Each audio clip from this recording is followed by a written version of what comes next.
Hello বন্ধুরা, beauties makeover beauty আবার হাজির। সকলকে অনেক স্বাগত আমার নতুন একটা ডেলি ব্লগে। আশা করি প্রত্যেকে ভীষণ ভালো আছো। আমিও তোমাদের ভালোবাসা আশীর্বাদে পরিবার সুস্থ আছি, ভালো আছি। প্রথমেই ক্ষমা প্রার্থী, এই ব্লগটা হতে চলেছে একটু বড়, কারণ এটা স্পেশাল দিনের ডেলি ব্লগ, মানে জামাই ষষ্ঠী স্পেশাল। আর এই বছর জামাই ষষ্ঠী পড়েছিল পরপর দুদিন, শনিবার আর রোববার। আর আমি শনিবারের সন্ধ্যে থেকে ব্লগটা শুরু করলাম। ওই এখন বাজে ঘড়িতে সন্ধ্যে 6:30। মা এখন ঠাকুর ঘরে সন্ধ্যা দিচ্ছে, তারপরে আমি ঠাকুর ঘরে বসে এই জামাই ষষ্ঠীর কিছু নিয়ম কারণে যে রীতি নিয়ম থাকে সেগুলোকে আমি কমপ্লিট করে ফেলবো। প্রথমে আমি এটি পিতলের থালাতে ধান নিলাম। আশীর্বাদ পর্ব যেগুলো করবে তার জন্য যেগুলো যা যা জিনিস হবে সেগুলো সাজিয়ে গুছিয়ে দিতে হবে। আর তারপরে এটা হচ্ছে আমাদের ষাটে জল দেয়।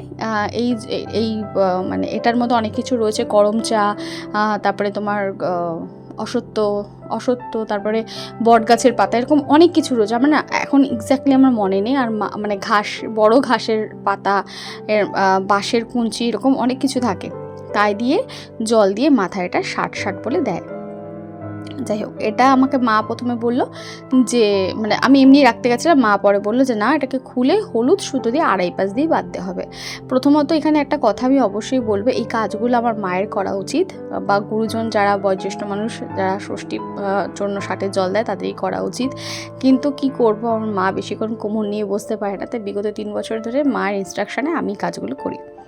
তো আমি ভুলে গিয়েছিলাম ওটাকে কীভাবে বাঁধতে হয়, মা আরেকবার বলে দেওয়াতে সেটা করলাম। এবার আমি ধান দুব্বা দিয়ে আশীর্বাদ করার জন্য দুব্বা প্রথমে বেছে নিলাম আমাদের আশীর্বাদ পর্বের জন্য। আর তারপরে এখন যে দুব্বাটা বাঁধছি সেটার সাথে, মানে সেই দুব্বাটা হবে 9টা বা 7টা, 5টা, 3টে, যাই হোক বেজোড় সংখ্যার দুব্বা, যেটা আমরা হলুদ সুতো দিয়ে বাঁধা হবে, 2.5 পাঁচ দেওয়া হবে। এটা তোমরা 2.5 পাঁচের আর কি গিট্টা পড়বে। আর এটা আমাদের মা হাতে তুলে দেবে, সেটা আমাদের হাতে 3 দিন ধরে বাঁধা থাকবে, এটাই নিয়ম। দেখো আমার হয়ে গেছে এখানে সব কাজকর্ম মোটামুটি, মানে থালা সাজিয়ে ফেলছি। তোমাদেরকে দেখাই এবার। একটা থালার মধ্যে আমাদের আশীর্বাদ পর্বের জন্য যা যা লাগবে, যা যা নিয়ম কারণের রীতি নিয়মের জন্য তা করে নিচ্ছি। একটার মধ্যে আমার কর্তামশাইয়ের জন্য ফল, আশফল দিয়ে আমি এটা পাখার উপরে আম রেখেছি। ঘরটির মধ্যে জল আছে, যেটা আমার মা তুলেছে, তার নিয়ম রয়েছে। আর এখানে জামা কাপড় লাগছে, জামাই আসছে। কত বছর তো হয়ে গেল বিয়ে? 9 বছর মেয়ের বিয়ে হয়ে গেছে। যতদিন আমি আছি ততদিন যেন আমি দিতে পারি সাজিয়ে গুছিয়ে। বাইরে গেছিলাম মিষ্টি চিড়ে এগুলো আনতে, আর টক্সাইড দিতে গিয়েছিলাম। একটু সকালবেলা পায়ের একটা কোণা একটুখানি কেটেছিল, তো সেটা জন্য টক্সাইড দিতে গিয়েছিলাম। এসে দেখলাম আমার কর্তামশাই চলে এসেছে, ওর বাইকটা বাইরে দাঁড়ানো। দেখো কাণ্ড, এসে শুয়ে পড়েছে। আর মুখটা দেখো ঢেকে রেখেছে কেন জানো? আমি যেহেতু ফোনের ক্যামেরাটা অন করে রেখেছি সেই জন্য। আমার ফোনের ক্যামেরাটা অন দেখলে মুখটা ঢেকে রাখে। যাই হোক, এবার যাই আমি একটু রেডি হয়ে নিই, শাড়ি পরবো, কারণ শাড়ি না পরে আমি ষাটে জল এখন অবধি কখনো নিইনি বিয়ের পর থেকে। তো আমি শাড়ি ঠাড়ি পরে রেডি, এবার বসবো, ষাটে জল নেবো। আর মা এতক্ষণ ধরে বসে রয়েছে আমাদেরকে দেওয়ার জন্য। মা দাঁতে অন্ন কাটে না যতক্ষণ না সে তার জামাইকে ষাটে জল দেয় বা আমাদেরকে দেয়।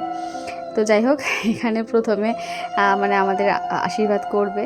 আশীর্বাদ করার মধ্যে প্রথমে আমাদের মানে ওর থালাটা দিয়ে যেরকমভাবে আমাদের ঘুরিয়ে কপালে ঠেকাবে, যেরকমভাবে নিয়ম থাকে ঠিক সেরকম, কুলো যেরকম নিয়ম থাকে ঠিক সেরকম। তারপরে ধান দুব্বো দিয়ে তারপরে আমাদেরকে আগুনের তাপ দেবে।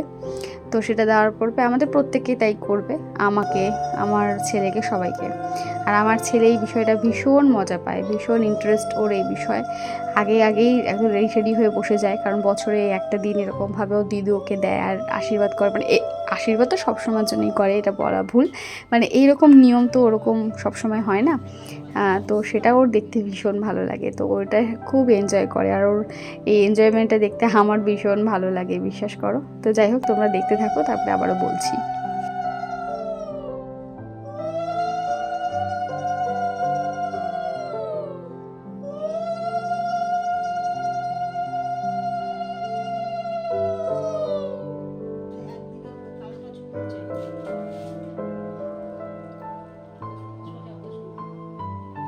এবার আমার মা দেবে ষাটের জল আমাদের প্রত্যেককে। আমার মা যেই ঘটিটা থেকে জলের, মানে যেই ঘটির মধ্যে জল রেখেছে, আর এই যেটা দিয়ে দেখছো ষাটের জল দিচ্ছে, এটাকে কি বলে এক্স্যাক্টলি আমি সত্যিই জানি না, তোমরা জানলে আমাকে অবশ্যই জানিও। আমার মা বলে ঠিকই, বাট আমার মাথা থেকে বেরিয়ে যায়। ওটা এই যে ঘটের জলটা দিয়ে যে দিচ্ছে, এই ঘটের জলটা ভরার একটা ব্যাপার আছে। আমার মাকে স্নান করে ভেজা গায়ে ওই জলটা ভরতে হয়। যখন জলটা ভরবে কোনো একটা কথা আমার মা বলে না, মুখে একটা শব্দ আমার মা প্রকাশ করে কিছু বলে না। তো এটা একটা নিয়ম। তো যাই হোক সেটাই চলছে, পূর্বপুরুষ ধরে সেটাই করে যাচ্ছে আমার মাও। তো এখানে আম দিয়ে পাখা দিয়ে বাতাস করছে আমাদের প্রত্যেককে। আর এটার সময় যে মা কিছু কি বলে যেন ষাট ষষ্ঠী, সরি, ষাট ষষ্ঠী বলে। আর তারপরে যেটা তোমাকে মানে তোমাদেরকে যেটা বলেছিলাম যে ওই হলুদ ধাগা সেটা হাতে বাঁধতে হবে। আমি আমার ছেলেকে আমার কর্তামশাইয়ের হাতে বেঁধে দিয়েছিলাম, আর এরপরে আমার মা আমার হাতে আমার কর্তামশাই আমার হাতে বেঁধে দিয়েছিল। কারণ মা একটু চোখে অসুবিধা হয় এখন, তো মা চোখে সেভাবে দেখতে পারে না, মানে এর মধ্যে অপারেশন করবো অবশ্য, তো সেই জন্যই মা এখন এটা বাঁধে না, আমাদেরকে দিয়েই দেয়, তো আমরাই বেঁধে নিই।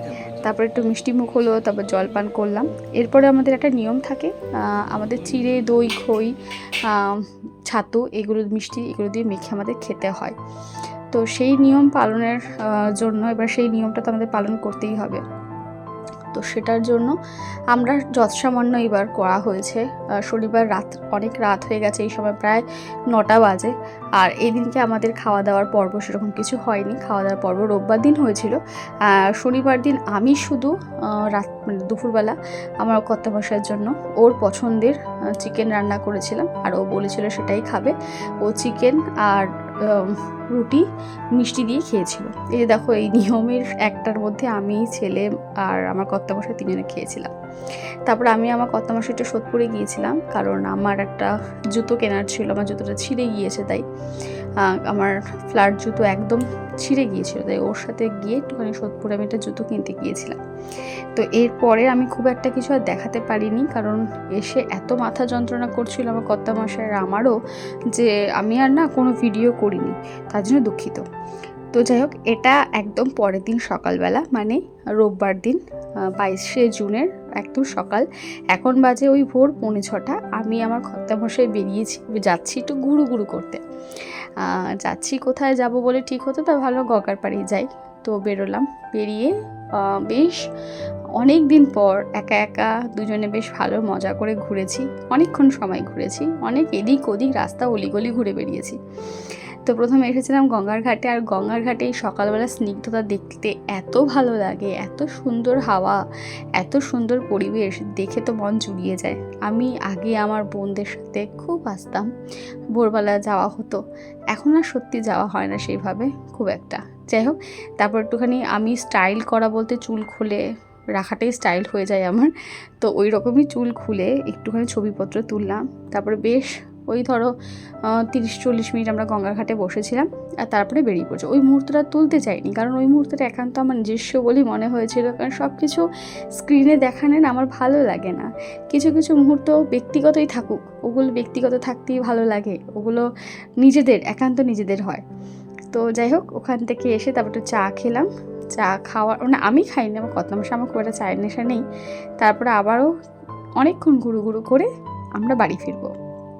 আর এই যে মুহূর্তটা এতদিন পর, এই যে সুন্দর সকালটা আমরা একসাথে কাটিয়েছি, এটা আমার কাছে আমৃত্যুকাল অবধি মনে থাকবে, এরকম একটা ব্যাপার।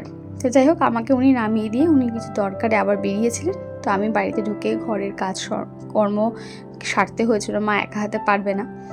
তো যদিও রান্নাবান্নার কোনো ব্যাপার আজকে নেই আমাদের, আর কারণ রান্নাবান্না সব বাইরে থেকেই আমাদের অর্ডার দেওয়া হয়েছিল, কারণ আমার শরীরটা ভালো ছিল না বলে মা এবছর আমাকে রান্না করতে দেয়নি, আর আমিও মাকে খুব একটা এত প্রেশার দিই না। তো মা সকালবেলা একটু লুচি তরকারি করছে, আর আগের দিনে লেফট ওভার চিকেনটা রাখতে হয়েছিল। আমার কর্তামশাই চিকেন খাবে না, কিন্তু ওই আলু আর ঝোলটা ওনার লাগবে বলেই দিয়েছিলেন, তো সেটাও ছিল সকালে জলখাবারের জন্য। জামাইকে সুন্দরভাবে সাজিয়ে গুছিয়ে আমি দিচ্ছি, তো খাক। তারপরে আমরাও খেয়েছিলাম। খাওয়া দাওয়ার পরে আমরা 3জনে মিলে একটা ঘুম দিয়েছি, কারণ সত্যি কথা আগের দিন রাত্রে আমরা ঠিকঠাক কেউই ঘুমাইনি, মানে আমি, আমার ছেলে, আমার কর্তামশাই, আমার মা, কেউ ঠিকঠাকভাবে ঘুমাইনি। ঘুম থেকে যখন উঠি তখন বাজে ঘড়িতে প্রায় 2টো, আর এই 2টোর সময় উঠে দেখি 1 হাঁটু জল, এত পরিমাণ বৃষ্টি হয়েছে বাইরে। আমি বাইরেটা দেখে তো একদম ভিমড়ি খেয়ে গেছিলাম। ও মা, দেখো কাণ্ড! স্নান করে এসে ঘরে ঢুকে দেখি যে বাবা আর ছেলে একসাথে বসে ঠাকুমার ঝুলি দেখছে। মাঝে মাঝে এনারা বসে আবার গোপাল ভাঁড়ও দেখেন, আর আমার ছেলেকেই যত কার্টুনের নেশা এটা তার বাবাই ধরিয়ে দিয়ে গিয়েছে। যাই হোক, এবার খাওয়া দাওয়া পর্বে আসি। কী কী ছিল, তার মা কী কী করে রেখেছে তার জামাইয়ের জন্য। ছিল সাদা ভাত, পোলাও, ঝুরি আলু ভাজা, ফিশ ফ্রাই, ভেজ ডাল, কাতলা ভাপা, মটন কষা, চাটনি, মিষ্টি দই, জল যেরকম দেয় সেরকম, শেষ পাতে ছিল কোল্ড ড্রিঙ্কস। তো যাই হোক, আমার কর্তামশাই এই যে দেখছেন না পাত পেরে বসে খাচ্ছেন, ওনার দেখতেই খুব ভালো লাগে। বাট এখান থেকে অনেক খাওয়া দাওয়া অলরেডি তিনি কমিয়ে ফেলেছেন। উনি ওটা দেখে চোখের খিদার, ওনার দেখতে ভালো লাগে, আর আমার মা ওনাকে খাওয়াতে চায়। আমার মা দেয় বেশি করে, আমার কর্তামশাই খায় না। এই নিয়ে আমাদের চলতে থাকে। যাই হোক, খাওয়া দাওয়া চলুক আর তোমরা দেখতে থাকো। হয়েছে রান্না, এদিকে তাকাও, কেমন হচ্ছে একটু বলো, ভালো জোরে বল। ভালো ভালো আছে? টেস্ট ভালো আছে? শিওর? বাবা, খাচ্ছিস তো ডাল ভাত। যাই হোক, এবার আমি খেয়ে বলি কেমন হয়েছে। প্রথমে আমি যা খাবার ভেজ ডাল দিয়ে, যা ঝুড়ি ভাজা দিয়ে, আলু ভাজা দিয়ে খেয়েছি, তারপর সাদা ভাত দিয়ে কাতলা ভাপা খেলাম, দারুণ। কিন্তু আমার ফেভারিট হচ্ছে পোলাও দিয়ে মটন কষা। তারপরে একটু সাদা ভাত দিয়ে মটন কষা খেয়েছিলাম, যেটা আমার ভীষণ প্রিয়। আর এটা নিয়ে অনেক মানে হাসির বিষয়ও রয়েছে আমার, এই খাবার মটন কষা নিয়ে আর সাদা ভাত নিয়ে খাওয়ার ব্যাপার নিয়ে। যাই হোক, খাওয়া দাওয়ার পরে বেশ কিছুক্ষণ আমরা আড্ডা দিচ্ছিলাম। আড্ডা দিতে কখন যে বিকেল 5টা বেজে গেছে বুঝতে পারিনি। এবার আমার কর্তামশাই বেরোবে, ওর কালকে আবার অফিসের কাজে বাইরে যাওয়ার আছে। আর এখানে আমার কর্তামশাইয়ের ভাইকে উঠে তো আমার ছেলে ভীষণ ফর্মা দিচ্ছে। যাই হোক, তো আজকের মতো এই ব্লগটা এখানেই শেষ করছি। কেমন লাগলো তোমাদের গোটা দিনের পুরো ব্লগটা অবশ্যই কমেন্ট সেকশনে জানিয়ে। ভালো লাগলে লাইক কমেন্ট শেয়ার করে সঙ্গে থেকেও, পাশে থেকেও। ইউটিউব থেকে দেখলে সাবস্ক্রাইব, আর ফেসবুক থেকে দেখলে ফলো করে দিও। দেখা হচ্ছে খুব তাড়াতাড়ি অন্য একটি ব্লগে। টাটা।